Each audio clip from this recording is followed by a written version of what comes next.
Game of Thrones Season 8, Episode 1 is called Winterfell, and it sets up the conflicts and mysteries for the final season. The Thrones title sequence has had an update. This astrolabe thingy used to show old historical events, the Doom of Illyria and Robert's Rebellion, but now it shows more recent events. This shot shows the dragon Viserion breaking the wall last season. You can see the army of the dead watching, and Bran's ravens overhead. This next scene shows the Red Wedding. This direwolf head is for Robb Stark, killed by the flayed man of Bolton. There's also the Lannister lion, Tully Fish, and Frey Castle. This last shot shows a comet and a dragon with 3 smaller dragons. That's Daenerys Targaryen hatching her 3 dragons in Season 1, beneath the Red Comet. So together, these opening shots sum up the last 7 seasons of Thrones, in ice and blood and fire. It gives a sense that history is happening. These wars with Daenerys and the Starks and White Walkers, the Maesters will write books about them one day, if anyone survives the White Walkers. The episode's set in 3 places: Winterfell, King's Landing, and Last Hearth. King Jon and Queen Daenerys arrive at Winterfell, just like Season 1, Episode 1 had King Robert and Queen Cersei coming to Winterfell. A young boy climbs up to get a good view, just like Bran and Arya did in Season 1. So there are lots of callbacks to this episode. Tyrion and Varys talk about balls. There's been a lot of talk of balls and butts and dicks ever since the TV show ran out of books to adapt. Season 8 is all new material, so not even the book nerds know what's coming. The people of the North look on Daenerys with suspicion. Some see her as an invader with a foreign army of eunuchs and savages. Grey Worm and Missandei feel a long way from home. The Northmen also remember Daenerys' father, the Mad King, who killed the old Starks 20 years ago. So Daenerys needs to prove herself to the North. Her dragons fly overhead, terrifying the Northerners, and Daenerys looks smug. Like Tyrion once said, Daenerys needs to scare people a bit to be taken seriously as a ruler, but if she relies totally on fear, she's no better than her tyrannical father.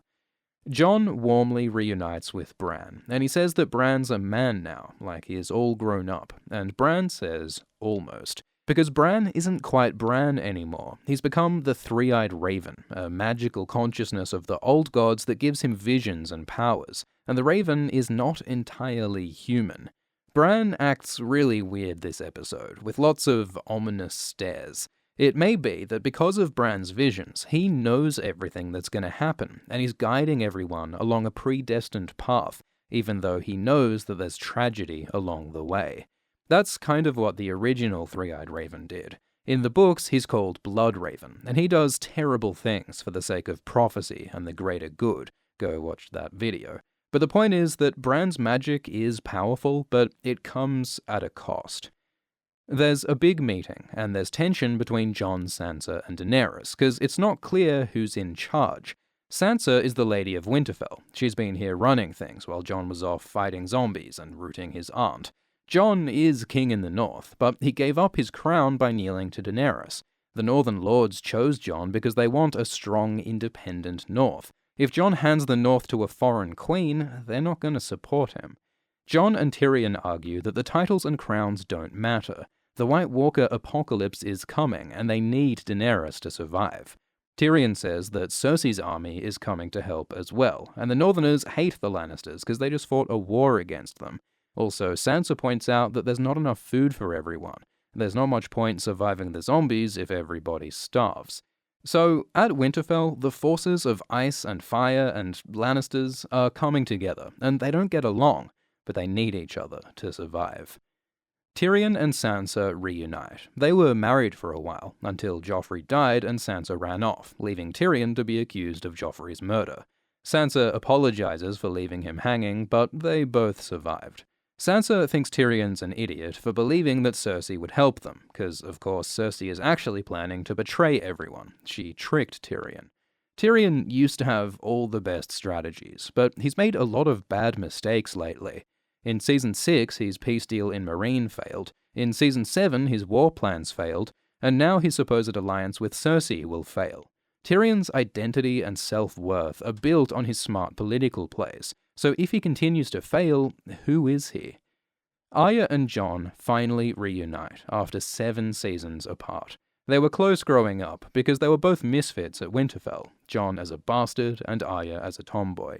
Jon gave Arya her sword, Needle, and he asks if she's used it, but she avoids the question. She doesn't like to talk about the traumatic stuff she's been through. Though Jon mentions that he was killed then resurrected, which you'd really think that people would talk about more often. Jon tries to badmouth Sansa. He and Arya used to gang up on their perfect sister when they were young, but Arya and Sansa bonded last season, and Arya stands up for her sister. Because the lone wolf dies, but the pack survives. The Starks have to stick together. Which is going to get tricky for Jon, because he's about to find out that he's half Stark, half Targaryen. Will he still be a part of the Stark pack? Davos suggests that Daenerys and Jon should get married, which would make a lot of sense. It could help the Northmen accept Daenerys. It would unite Jon and Dany's claims to the throne, and conveniently enough, Jon and Dany are in love. But Varys gives an ominous warning. He says that nothing lasts. Daenerys and Jon go visit the dragons, who aren't doing well in the north. These are creatures of fire in a land of ice. In Game of Thrones history, there was once a Targaryen queen who flew her dragon to the wall, and the dragon refused to fly beyond the wall, which really disturbed the queen. It's like there's something in the north that scares dragons, probably the White Walkers. Daenerys and Jon have a cute dragon ride. Jon rides the dragon Rhaegal, who's named after his real father, Rhaegar, Daenerys' brother. In the lore, only Targaryens have the special blood to ride dragons, so the fact that Jon can ride should tip Dany off to Jon's real Targaryen identity. Dany and Jon make out by a waterfall, which is a callback to Jon and Ygritte making love in a cave with a waterfall. Ygritte said she wanted to stay in that cave forever, and now Dany says she and Jon could stay 1,000 years, but as Varys said, nothing lasts. Jon and Dany's love seems star-crossed, doomed to end in tragedy, just like Jon and Ygritte did. There are theories about Jon becoming a new Night King, doomed to protect the realm as a White Walker person forever. And Daenerys once had a vision of leaving the throne and being with her dead love Drogo. So Jon and Dany probably won't last, but they might get a different kind of forever. At Winterfell, Gendry makes weapons of dragonglass, or obsidian, a volcanic rock that can kill White Walkers. Gendry gives the Hound a sweet dragonglass axe, and the Hound reunites with Arya. Last time they saw each other, Arya left the Hound for dead. They get pretty aggressive with each other, which is just their way of showing their love. Arya reunites with Gendry, and he calls her my lady, calling back to his teasing in Season 2. In the books, it's said that Arya has the hands of a blacksmith, and some fans wonder if Arya might have Gendry's hand in marriage. Arya could become Gendry's lady. But Arya is not lady-like. She asks Gendry to make her a weapon, which looks like a detachable staff with dragonglass at each end.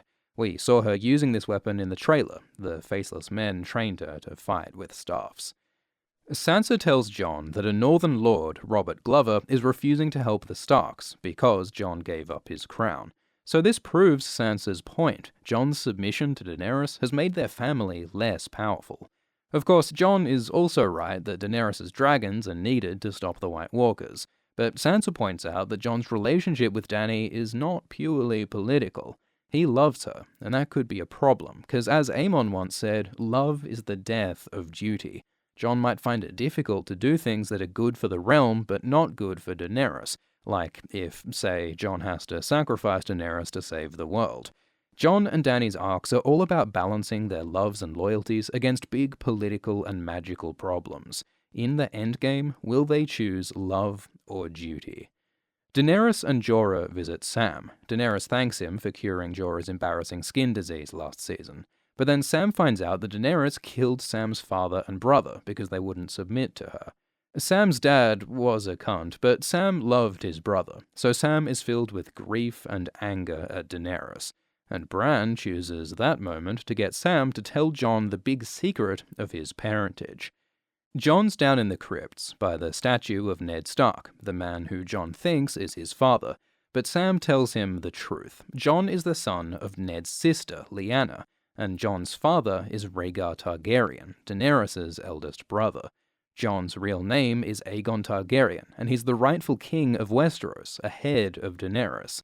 So this changes a lot for Jon personally. Turns out that Jon was never a bastard.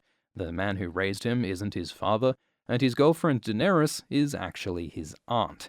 Sam pushes the political angle. He says that by law, Jon is king of Westeros, and Daenerys shouldn't be queen. Could this start a rivalry between Jon and Daenerys fighting for the throne? Jon doesn't want to be king of Westeros, but it wouldn't be the first time that he's reluctantly accepted power.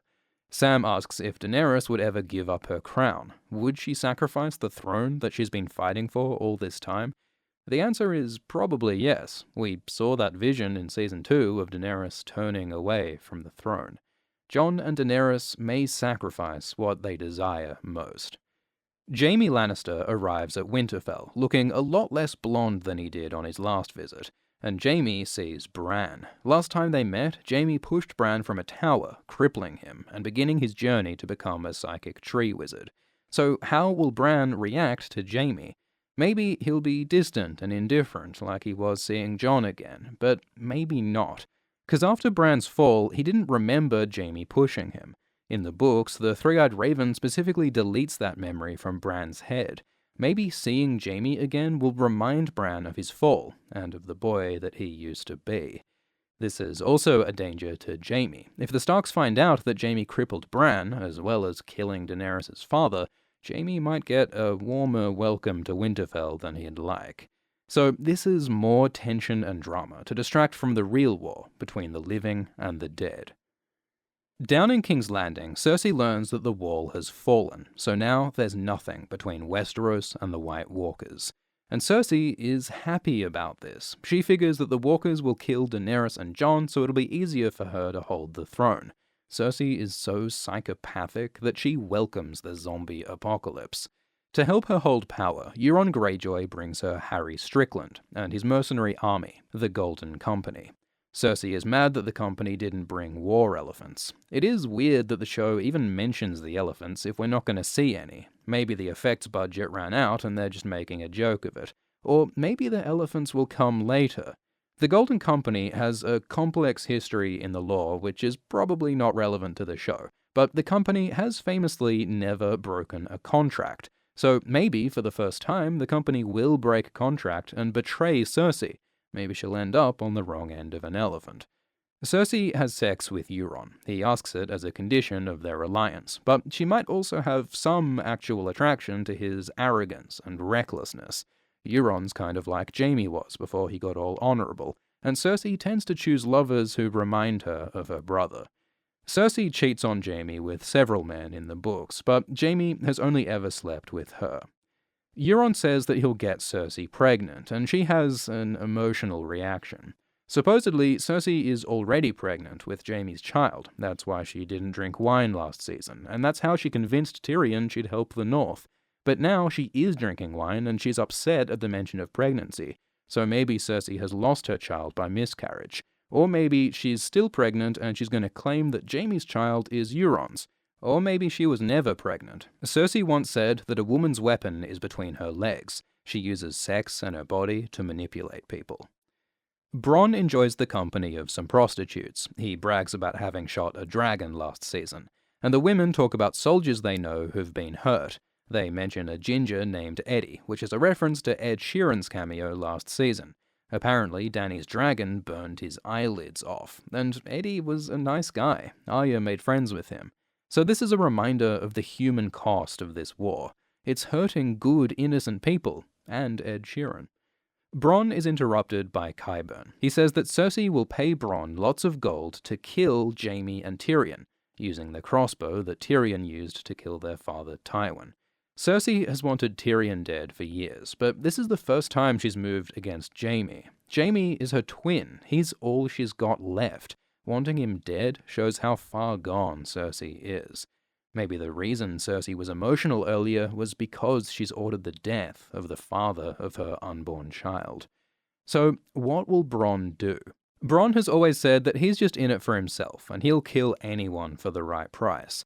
But Bronn has been through a lot with Tyrion and Jaime. Will he kill his friends just because the Queen told him to? It's like Varys' riddle in Season 2. Who really holds power? The man with the sword or the Queen with the crown? maybe Bronn will discover that the real power is friendship. Yara Greyjoy is a prisoner of her uncle Euron, and Euron's a pretty good host compared to in the books. In a sample chapter for the upcoming book, Euron imprisons his brother Aeron. He chains him naked to a wall and drugs him so he has feverish nightmares of apocalypse. He mocks Aeron's god and torments him over childhood sex abuse. He hangs mutilated priests from the walls, including a crazed warlock with his legs cut off. He gets a woman pregnant, then rips out her tongue and ties her and Aeron to the front of his ship as part of a mass blood sacrifice to make Euron into an eldritch god. So, the Game of Thrones books are pretty gnarly, and Euron in the show is a Disney pirate in comparison. While Euron is rooting the Queen, his nephew Theon boards his ship and kills the crew, including Mac from It's Always Sunny. Euron's ship is called the Silence because he's removed the tongues of his crew. As it turns out, mutes don't make very good guards.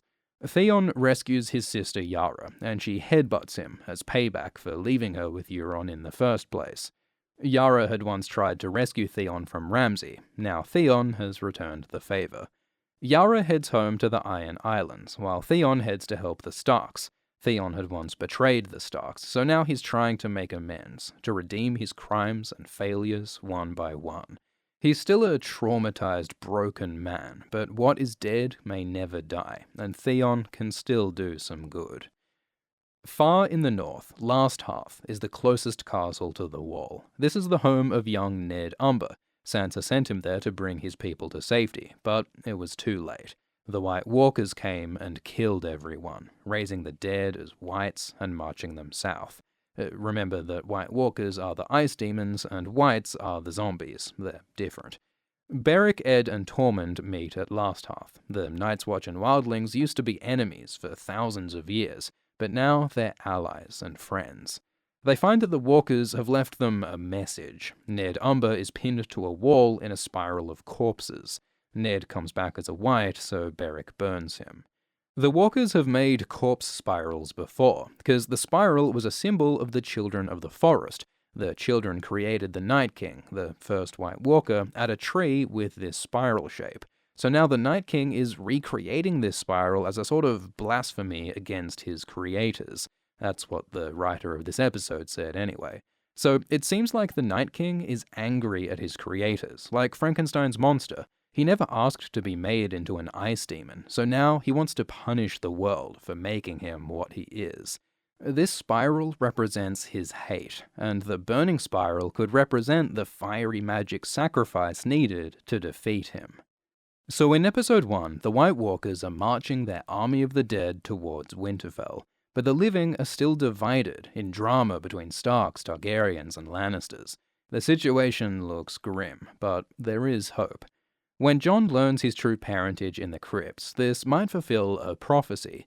Melisandre believes that the prince that was promised, or Azor Ahai, will defeat the White Walkers, and the prophecy in the books goes deeper. Here's a clip from the audiobook.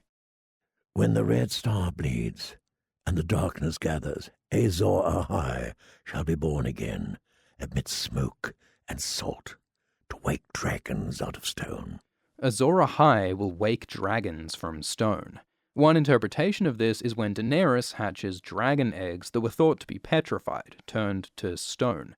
But another interpretation is that after Jon learns his Targaryen parentage in the stone crypts, he'll become a metaphorical dragon, a fiery Targaryen king.